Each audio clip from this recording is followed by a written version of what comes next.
She's the one who talks about the actors, comedians, and pioneers with so many interesting categories, eye-opening and engaging stories about routine or coffee because it's tea coffee. Alternative thoughts and conversations. Aloha and welcome. We are live here. Tea with Copy, Alternative Thought Conversations. Our hair story is what we are or have been talking about this past season. Before we get started, I want you guys to just please take a minute to subscribe, click like, click share. And also, you can click your notifications for the YouTube channel as well. Okay, now that that's done, I can tell you about my special guest today. She is an inaugural master pioneer, and she is also our fearless leader in the natural hair industry. If you've been watching the season, she's probably been mentioned in every single show. So I am like super duper excited to have her on the show today. Her name is Diane Bailey. So please help me welcome Diane to the show, everybody. Good afternoon. Good afternoon. Okay. All right. Welcome to the show. Thank you so much for coming. Thank you for having me. Good afternoon. Absolutely. So, Diane, we always like to start the show by talking about our hair stories and how our hair stories led us to become pioneers of the natural hair industry. So, what was the birth of that? How did that start for you? Wow, that started 42 years ago in Brooklyn, New York, um, at Manhattan, New York. I was in college. I went to Hunter College as a communications major and decided that, I wasn't going to graduate that semester. So I was like, you know what? Let me find something else to do. So I always loved makeup. So I went to school and I said to my mom, should I go for, should I learn how to sew? Because I love to sew. I was into sewing and learn design, or should I go and do hair?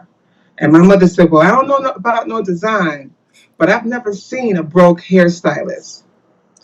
And that was my first step. I went and got my cosmetology license. Um, I met a sister in cosmetology school that showed me how to braid with extensions. Now, I knew how to braid, but I didn't know how to add extensions. I didn't even know that they had human hair. This is 1984, 85. So that was my beginning. Once I started realizing that you can craft and mold and change and evolve, it was like clay. Hair is like clay. And as a hairstylist and, being an artist, I love the transitioning of it, and the making of it and making people happy. And of course, I love the contact. I love tactile movement. So, yeah, I fell in love with it. I fell in love with adding extensions, embellishing textured hair. And in 1989, when I had my salon. I opened my salon, Tendrils Hair Spa, one of the first, natural hair salons in New York. And but I still did relaxers.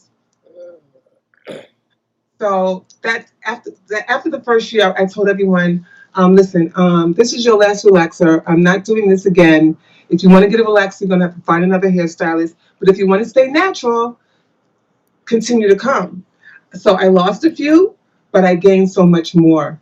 And that was it. I opened Tendrils Hair Spa. Then I opened the second salon about 17 years later. And that was another experience. My first salon I had for 17 years, and then I had a fire. And the fire destroyed everything. So it's like starting over. And it was really scary, you know.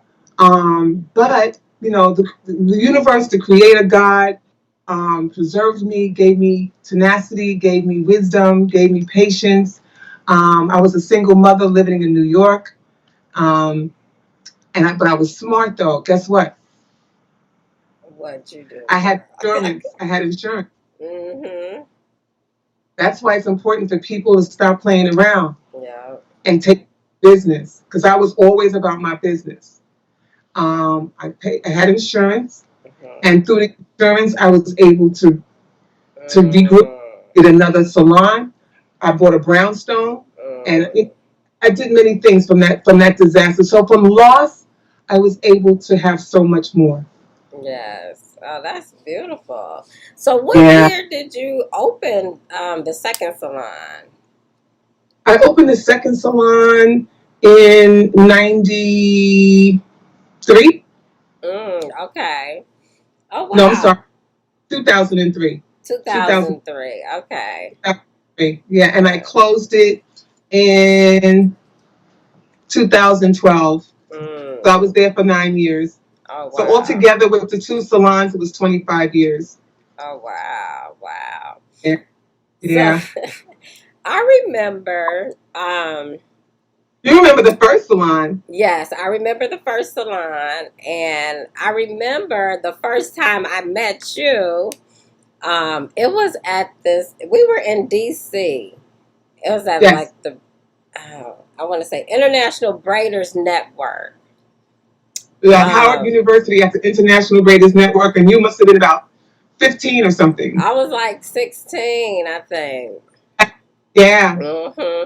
And I was just really impressed by how we were using our culture and beauty together. Because, Chicago is way more cosmopolitan, and so I had never really even seen locks and to that capacity, you know what I mean? Like, or, the art of it and how they were being styled and all that kind of thing until I came to that thing. And then you just had all of this personality, and it was like you were emerging this new movement of hair.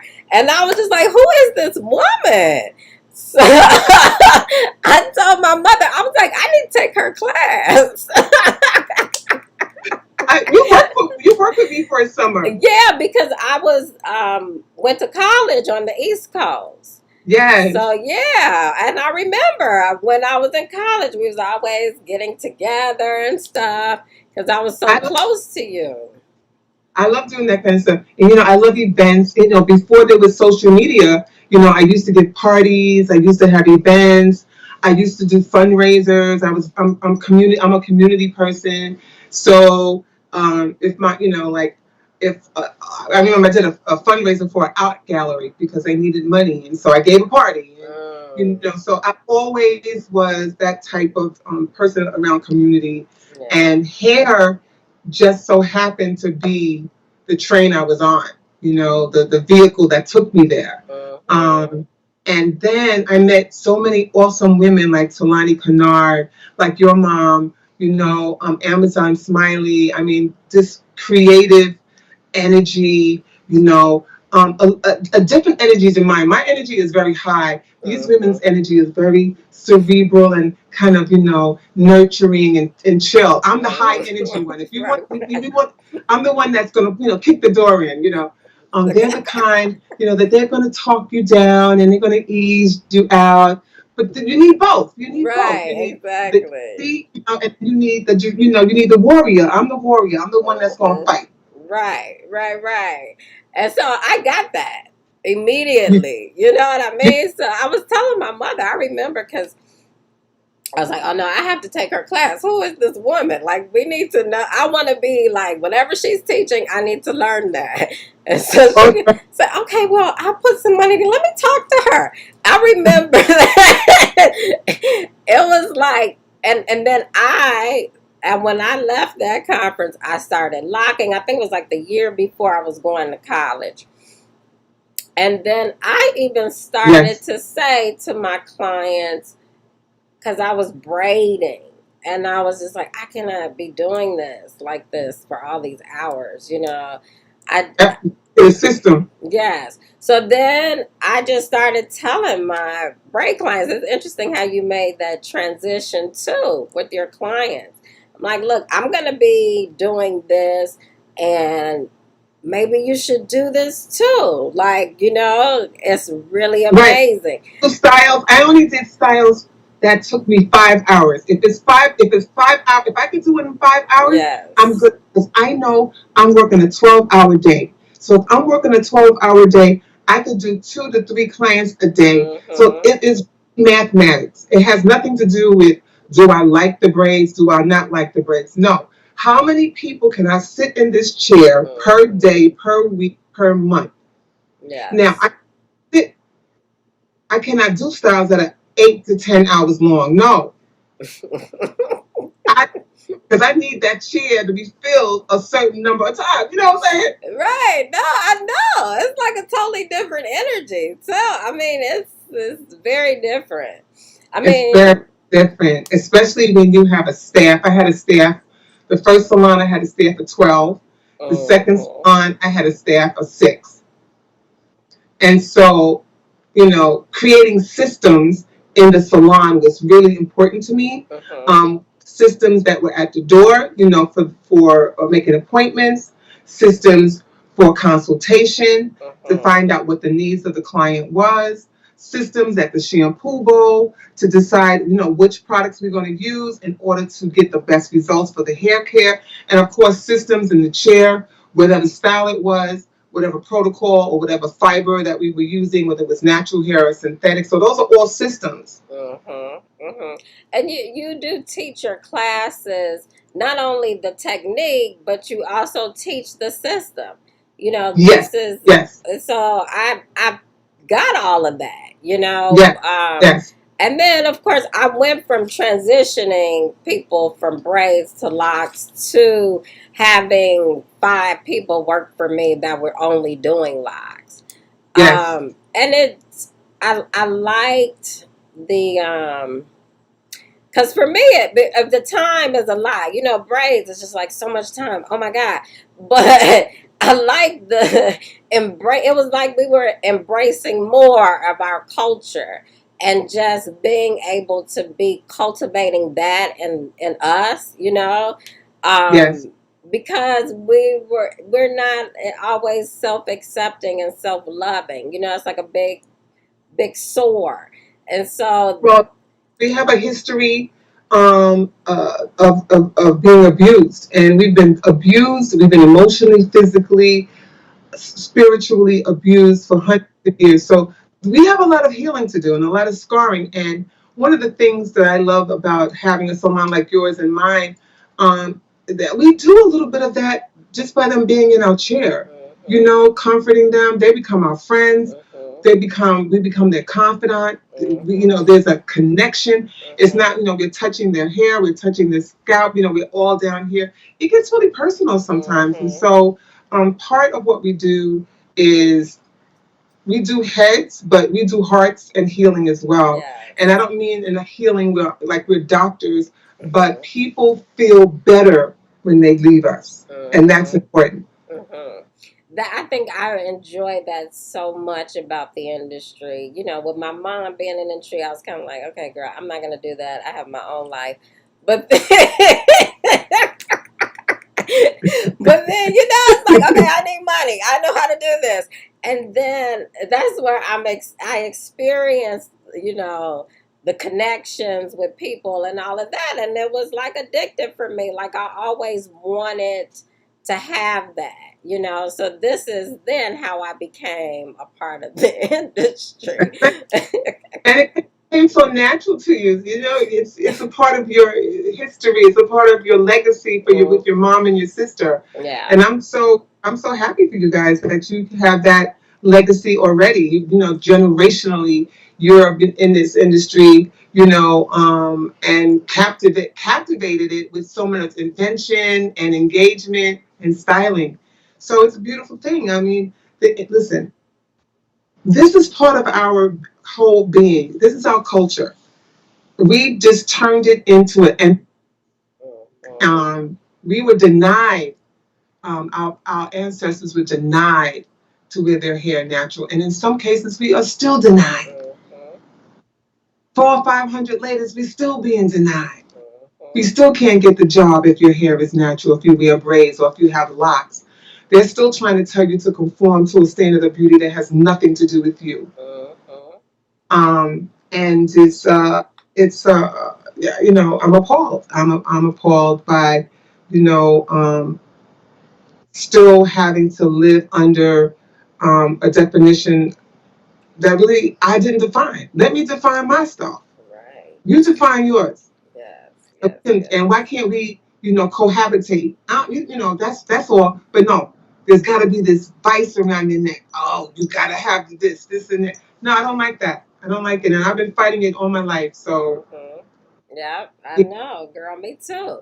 So Yeah. we're gonna talk about more of that and how you've been fighting that, because I do want to talk about the Crown Act, but I also want to talk about licensing, because you're like the spearhead of setting the standards, for our gifts. You know what I mean? But I know that you're the first in the nation to set a licensing standard. And I remember maybe like in 1990 or so, when these conversations became really big with Cornrows and Company being closed down. And so then this situation was a big conversation in the industry. And Yeah. you were like the spearhead for what the change was going to be about. Can you talk to us a little bit more about like how that happened for you and how that all worked out? Well, it's still, working out, really. So in 97, 98, 99 was this time that we got together. Talani Kennard, Adamola Mandela, Esmeralda Simmons,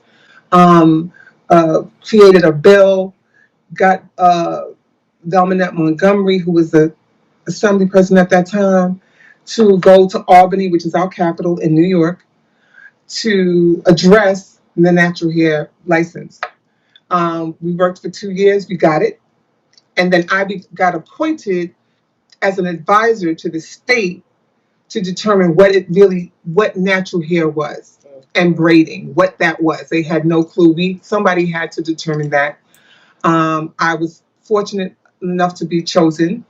And for about 2 or 3 years, I would go back and forth to help to cultivate this license. And it got passed in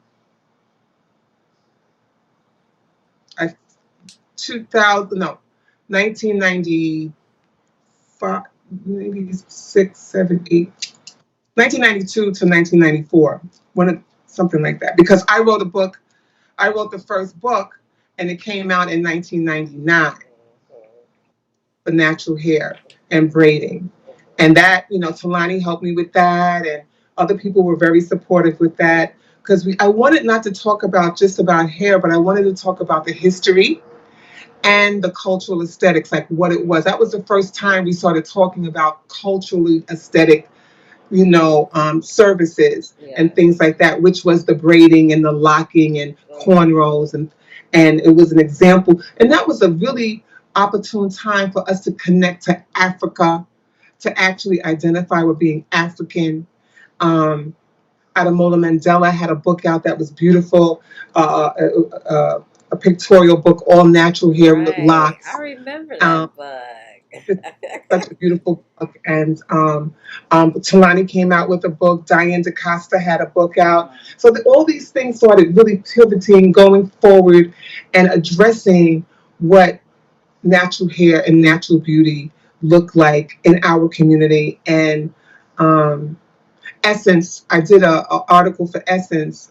They they had like an open session, and I sent 8 different models to Essence to be seen, and they were like, what is this? Kind of foolishness. Because I was doing extensions that looked like afros, and I was doing, on one side it would be braided, and this other side would be straight hair. It was like I was just making combinations and stuff, and that's how I got some of my gigs from Essence, and I did Essence for about 8 or 9 years. Yeah. Mm. Well, of course, I remember seeing you in Essence all those years. I know it's so many publications. I guess, well, I haven't really even talked about that because a lot of our work has been featured in Essence and Ebony and Of course. before, yeah, Black And Sophisticated that's Hair. and that's and that's the thing. So as our work was being publicized in magazines, the license was just born, and so it allowed. And part of the license had something called a grandfather or grandmother clause, where if you could prove you paid taxes for 2 years, they would roll you in, and you can get your license just from that 2 year Mm, experience that you had. So a lot of people got their license just based on that. They didn't have to mm, take an exam or okay. anything. Now you have to take an exam. It's a 300-hour course. It's very easy. It's very simple. Um, but there are not a lot of schools that offer it in New York. I think we have like 3 schools, and two of them in Long Island, and one is in Harlem. Mm, Because there's not a lot of schools, because the system is so challenging to get a school open. It is very, very, very challenging. It's like paperwork this thick. Like the first application, I started reading it again. They want $5,000 just for the application. mm, mm, But you see, it's not user friendly. mm, It's mm, it's not an easy system.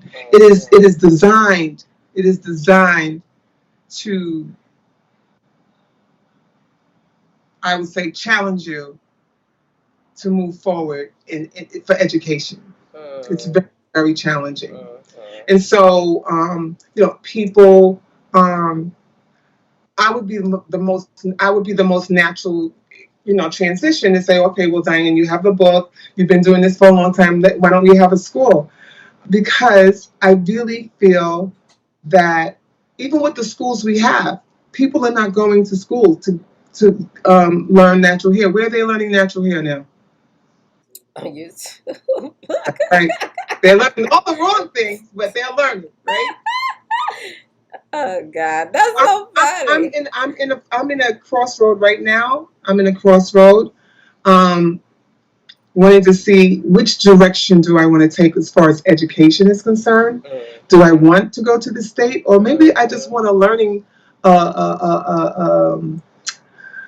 learning center where we just give certificates of completion, and you just move on your merry way, and we don't need the state to qualify you. Yes, yes, yes, for sure. If I had to go through the state, it's going to take 3, 4 years to process it. Mm-hmm, Get the building, then the building's gotta be approved. It's mm-hmm, mm-hmm.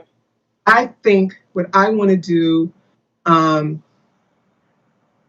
and there's only about in the states, there's only about 14 states that require licensing. Yeah, yeah. Is it licensing where you are? Mm-hmm. Oh, in Hawaii, look, I'm not thinking about Chicago, but in Chicago, yeah, Illinois. Here, no, it's not a thing for them that they really know about. You know what I mean? So, It's not on their radar. right. It's like, whatever. But they have some. I've seen like at the hotels or something like that. They'll have some people out there doing these little kind of touristy braids. Like, Uh huh. And so you advertise. I've been approached, but for me, it's like I don't want to do that. You know what I mean? I'm really, if not even full time for years. I haven't been full time. So I'm really just kind of using my gift to cultivate the brothers and sisters that are here on the island. And it's not Yes. a lot, it's not a lot of us, but it gives me a chance to embrace them and connect with them and that kind of thing. So I enjoy that, for that reason. Yeah. Yeah. Cool. No, that's cool. Listen, you can go to the beach every day. That's real cool. Yeah. Right now, I feel like this. Well, there's so much going on right now Yes. that is distracting me and pulling me in different directions. So I'm just trying to be peaceful and quiet and figure out what the universe, what God wants me to do next. Um, I am looking forward to November 8th. Susan Peterkin and I, with the here the convention. I'm sure she told you, is happening. I'm working on that, and one of my sponsors is the Crown Act, so we'll be talking about hair discrimination and implicit biases and um, all the things that happen around people with natural hair. So we're going to be featuring that. I also have a panel of men. I'm going to be talking to men around how they feel about natural hair. For real. Like I want to know. Like, Like yeah. I like don't just say, oh, I think women with natural hair is just is so black and so beautiful. But meanwhile, you go with the chick with the long straight hair, the nails and the lashes. So how, like, what is that? Right, It's the right. program, the programming. And one level, you recognize the sister with natural hair as beautiful, but you're still aesthetically appealing to a woman that does not. Mm-hmm. And that, and Mm-hmm. let's just talk about. Right, right, right. That's true. We need to have those conversations because it's Yeah. like we're asking everybody to love us, but we gotta love ourselves. Ah. There you go. Oh, Again. as a matter of fact, I have a client, and she talks about her hair terribly. Oh, my hair. She just grunts when she talks about her hair. And I said, not in my house. No, because I have a studio in my home, right? I said, not in my house. We don't talk like that in here. Mm-hmm. We don't talk about ourselves in that way in here. Now, whatever you do when you're in your house, that's fine. But here, we only talk about our energy, and it's not perfect, but it has to be positive. And so Right. I have to catch people because we've been programmed to say those things. Mm-hmm. Mm-hmm. Ah, my hair is so nappy. This is that. Yeah. This is you. You're talking about yourself, Mm-hmm. and you still deny yourself love because you were given hair that wasn't commercially appealing to another group of people. I mean, Right. yo, relax with Yes. that. Relax with Yes. that. That's right. That's how I told That's right. Mm-hmm. girl. Relax. So, Yeah. Diane, tell us about Emerge and your relationship with the Crown Act and Emerge, and Okay. the Mhm. events that you've had in Atlanta and New York. Tell us about that. Yeah. So I was talking to Susan. She had started doing events. I've been doing events with uh, Shea Moisture for 8 years. I was their brand ambassador for 8 years, but there was no real engagement with stylists. I wanted, everybody was working on the consumer, Mm-hmm. and I really wanted to talk to the bloggers and the stylists because when social media came out, like 2009, 2010, the bloggers were very, very big, and no one was talking to the stylist, the person who actually knew about hair. No one was Mm-hmm. talking. So the brand, the big brands were going to bloggers, paying them money or giving them product to talk about, oh, this is my shampoo and this is my cream. Well, but nobody was coming to the stylist. So Um, I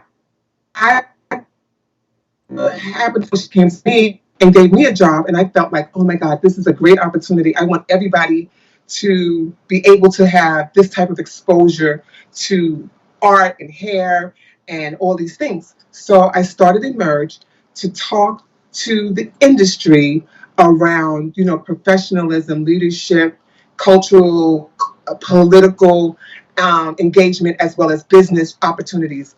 And so what I did was I would invite 20 or 30 bloggers, and I would invite 20 or 30 stylists, and then we would meet like that. And that's how Emerge started. Oh, hence the name. And yeah, it's Emerge Natural Beauty Industry Alliance. Oh, that's wonderful. So yeah, because that. And yeah, to come out, to Mhm. emerge, to flourish, to come out, and I wanted to give it, it has an acronym also. But the real deal is this: I wanted to get, because there's no official um, license for, because we're so grassroots. Most of the people that braid and do locks and do natural hair are not licensed. They just, it's just organic. They know it from their spirit and their heart. They see others, they begin to do it. I mean, and come on, I've been braiding since I was 10. So I wanted to have a place and identify with people who are professional, people who have history. I do a lot of coaching. I do a lot of mentoring. I go to high schools, I go to middle schools, and I talk to young girls about natural hair and some of the images that they see in on television, in the movies, and of course on videos. Um, so even though it's an industry alliance, it really, I still talk to the community as well, because it's like it's like two parts of the same whole. I can't heal one part if the other part is still not healthy. So even though my focus is industry, I still do things for community. Especially around high school and middle school age young women and men. Yeah. Mhm.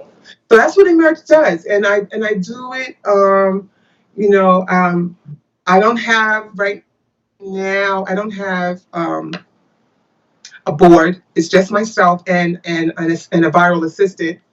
Um, but we're growing, and I like the fact that it has this mobility.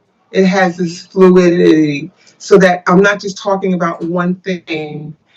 Susan, the convention talks mostly about craft, the craft Mhm. of the industry. Mhm. Most of the things that I talk about, and those are beautiful things. The craft of the industry is beautiful. But I wanted to talk more about the science Mhm. of the pieces that make the whole. Uh, the engagement, the communication part of it, the legal side of it, the cultural side, politics, of course, and the social engagement side of it. What does it mean? I mean, I was working with Shea Moisture, and we were on a cruise. And on the cruise, I was like 200 women in the room. I was doing a promotion for them. And one of the questions I always ask is, who hurt you when you went natural? And at the end of that session, people were bawling. People were coming up to me to tell me their personal journey. You know, some people are in denial. No one hurt me. No one. I'm fine. I'm good. They don't even know that they've been hurt Mhm. until the sister next to her tells her story, and the sister in front of her tells her story, and the sister behind her tells her story, and then she realizes, wait a minute, that happened to me. Well, I heard that from someone else. So we Mhm. all have a journey, and we all kind of, and even as stylists, we have journeys. Like you asked me how I started. But I remember when I started and I decided I was going to lock my hair. And I remember my parents saying to me, what are you doing? I said, well, I'm going to lock my hair. Well, I know what I'm going to get you for Christmas, a comb and a brush. Mhm. Oh yeah. Mm-hmm. When I locked, fine, braids they found that was sexy. But then when I decided to lock, my mother was like, "Well, that's not sexy," like. And I said, "Well, I'm going to make it sexy. I'm going to make it sexy." So, all these challenges that we have with our own community Mm-hmm. is urge, was such a movement in my head because we got to start with us first. The Mm-hmm. healing and the progressive belief that we are supposed to be here. This industry that I love so much. We are supposed to have this. We're supposed to be here. Mm-hmm. Absolutely. So tell So us yeah, about I'm. your relationship with the Crown Act, Emerge and the Crown Act, and your involvement with the Crown Act. Well, so Emerge is doing all kinds of stuff, right? Coaching, and I get a phone call from the Human Rights Commission on the guidance on natural hair. That was in 2019. And so I did a couple of events around that guidance. The guidance winds up turning out to be a hair discrimination law.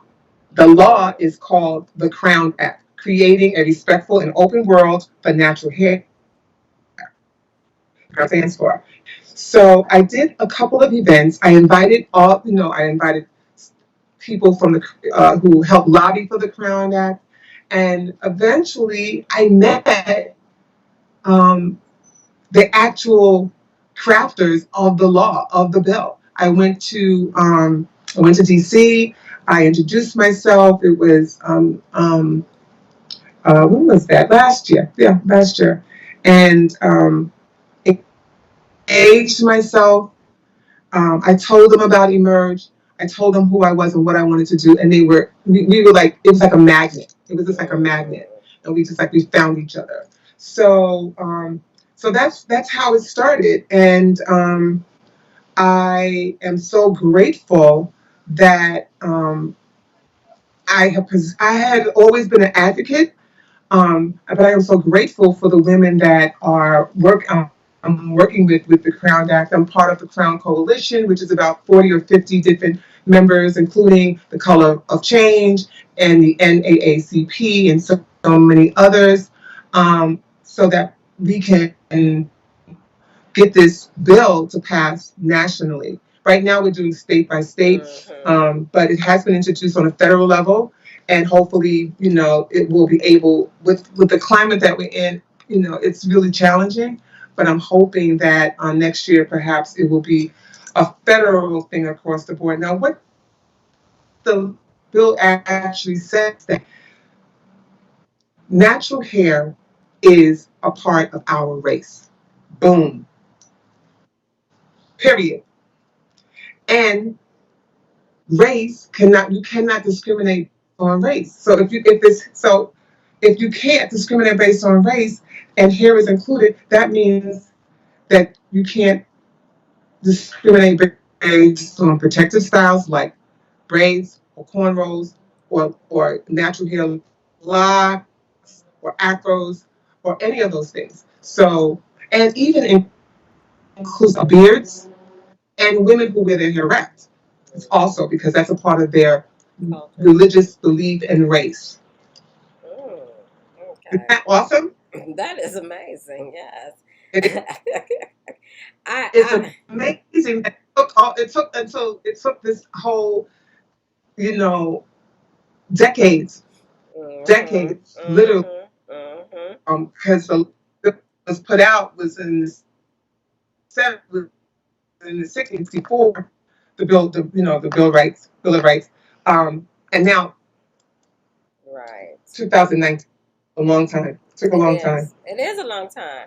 I was I was remembering that this is like I was a little girl, and my mother was braiding in the house, right?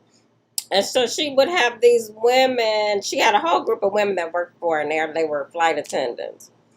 And Mm-hmm. one of the women, and they were like these nice cornrow styles, just it was hot, right? Beautiful. And one of the women had my mother on. Back then, it was like AM Chicago. This is when Oprah first came to Chicago, and she had a show called AM Yeah. Chicago. And they were talking about, I think it was one of the airlines, I don't know, one of the majors though, them not letting her wear her hair. She had this big lawsuit against them for not being able to wear her hair in cornrows. And back then I was like in the 80s or something like that. Um, Yes. Yes. but it was still, I remember because my mother had all these professional women. Yes. And Yes. so then that was always a discussion about what their job said about their hair and all of this kind of stuff. So, Yes. yeah, it is. It's like, wow, wow, I never thought I'd see the day, you know? Listen, it's still very. I mean, that is not before you played a game of wrestling. They cut it right on television people. He was denigrated. He was embarrassed. He was hurt. He turned around and still won. Turned around and still won. So I mean, to see that on television, so much pain, because they're saying that his hair was too long and it was a danger to himself. Get out of here. That was racist. And so now New Jersey has a license, has a bill that's for the Crown Act. So that passed as well. So it's only 7 states, but we're getting there. We're getting there. Mhm. Right now, I'm working on with Jennifer Lord of Natural Hollywood. We're working together for. There's no. They're not learning natural here in cosmetology. They have a book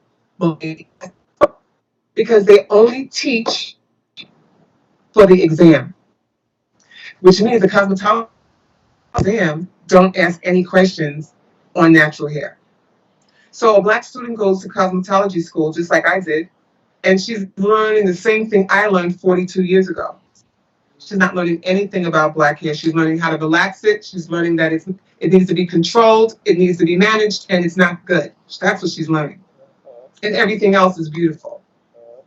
And so the next thing that I'm going to be working on is to um, change that factor because that is implicit bias. That is implicit bias.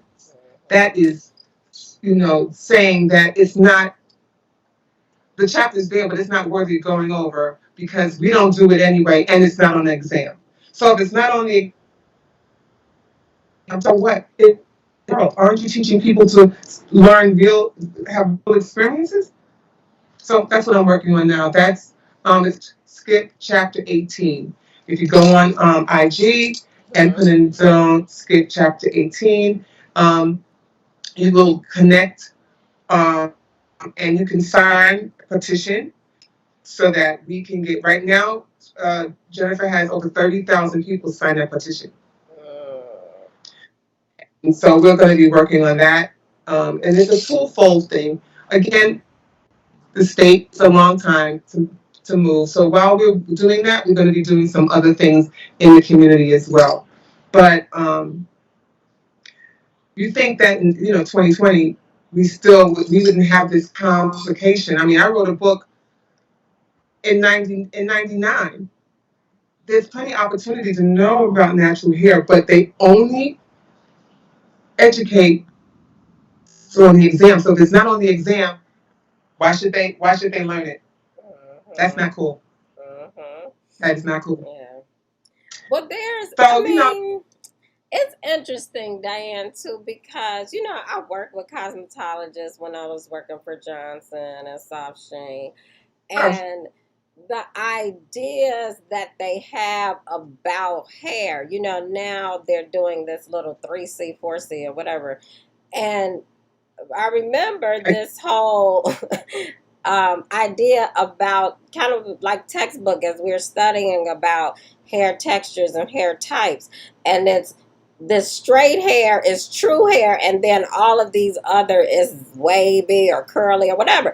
But I'm like, why is it true? Like, what makes, because it's straight true hair, why are we saying that it's true? What true to who and what?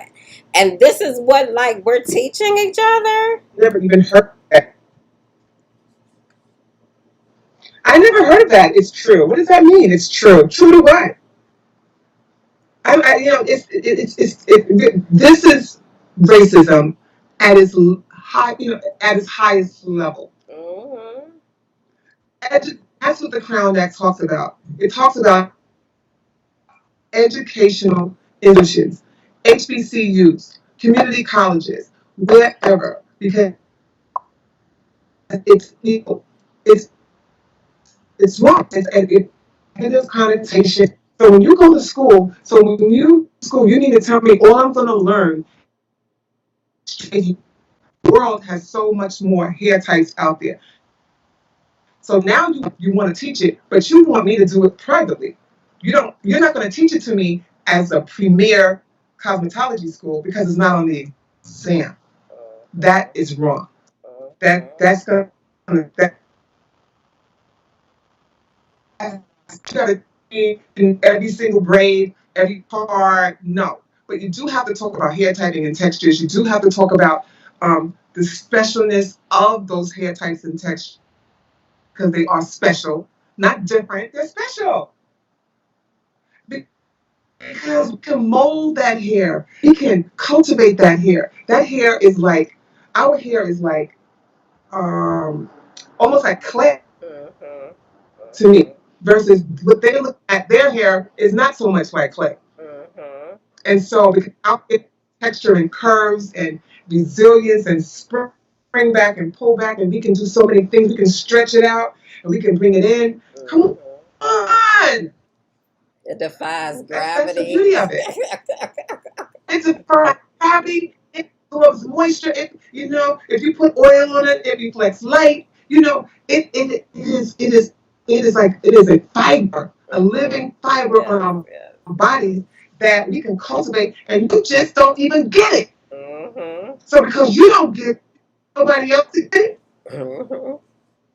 So that's how I love our hair. I love our hair like it is a jewel to be, cultivated. But you're looking at,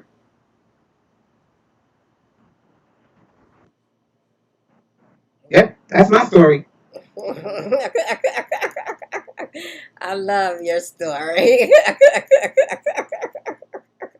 I get excited, man. I get excited, yeah, because at the end of the day, um, it's a, it just affirms us.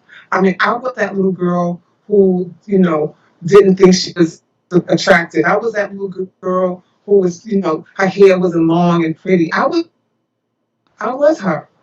And by the time I got out of high school and got into college, I cut off all my hair and went natural. I had a little short afro for years. And then I discovered braiding, and I worked with that. And then I locked for 20 something years. So I really, um, I wrote an article a couple of years ago, and it said, natural hair chose me. I didn't choose it. Mm-hmm. It chose the art that chose me. The engagement with my sisters and brothers chose me. The working with herbs, when I started realizing that the body is such a beauty inside, beauty outside, that beauty wellness piece together, um, I started changing my diet. I stopped. I started reading labels. And this is in 1999 after I read that, after I wrote that book because I did the research. I realized that botanicals and herbs um, whether they're from the sea or whether they're from the ground, they're all vital to our existence. And that Mhm. God put all these things here for us to use to better ourselves. And perhaps we don't need all this medication. Perhaps if we ate better and took care of ourselves better prior to any damage done, that perhaps we could live longer. Our skin can be clearer, our hair can be fuller, our nails could be stronger. So our bones could be sturdier. And so that part of the natural hair industry piece there, that inside outside beauty, that's it for me. That got me. Mhm. That was it. So everything I read, every time I do something, or my new friends, people that I engage with, we all kind of think in that same way. I think so. I think it's amazing how unveiling, into your natural self, it always seems to connect with taking care of the inside and changing things. And it always seems to have that connection. Once you decide that, okay, I'm not going to put these chemicals in my hair and keep, breaking myself down and down and down. And then you can breathe, and then maybe you can think a little better. You know what I mean? But I feel like it's always been that connection, with natural hair to natural health and eating and nutrition and product usage. Yeah, So I. all integrated system Mhm. because it's inside out, beauty inside out. There is no way you can, adorn yourself and beautiful. It, toxic actually breaking you down. And we've seen people do that through smoking cigarettes. They might be beautiful, they might have beautiful skin and hair for a period of time, but that stuff breaks you down Mhm. eventually. And you, at the age, I've seen beautiful women that used to model everything, still smoking cigarettes, face horrible, horrible face. Broken, Mhm. just broken because of that nicotine toxins and whatever else they got in there breaks your cells down. Yes. So natural hair didn't just is not was just for adornment. It was to actually be more conscious of the products I put on my body and things I put in my body as well. Mhm. Hmm. Yes, definitely. So people just think, oh, no, I'm not a vegan, nor am I a vegetarian. But sometimes I eat vegan, sometimes I eat vegetarian, sometimes I want a burger. It depends. I don't do anything I don't overdo anything like that. You know what I mean? And that's why, I tell people, I like my meat. Okay, you like your meat, but then be selective. Be Mhm. selective. Don't eat everybody's meat. Don't go to, JFK. Well, I won't name names, but don't go to some of the that we know is questionable with their resource in the meat and how they process the meat. You know, be selective. And that's a first step to real, integrated beauty, Mhm. as I would call it. Yeah.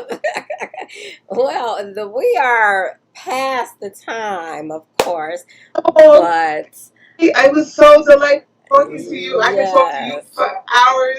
Yeah, I know. I could keep this going on and on and on myself because I just We can love do a talking to part you. two later. Yes. Well, we're going to do a part two. I'm coming back for you. um, but before I even do say anything else, every single time I do a show with a master pioneer, I'm always telling them, okay, we're gonna get together on Maui and have our time together. Just No, no, no. I'm not joking. Once I am not joking. I definitely am going to set that up. I have never been to Hawaii. I don't see why I should not be there 3 days of just taxation, natural hair family or whatever.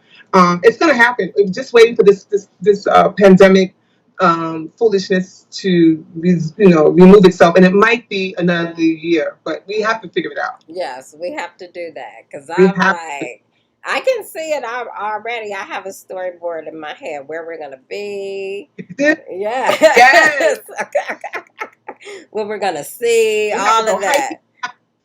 every day. We have to do yoga on the beach. You Yes. know, Yes. we just have to like, we have to cry, we have to laugh, we have to do all Hmm. that. Yes. We're gonna do all of it for All sure. of it. All for sure.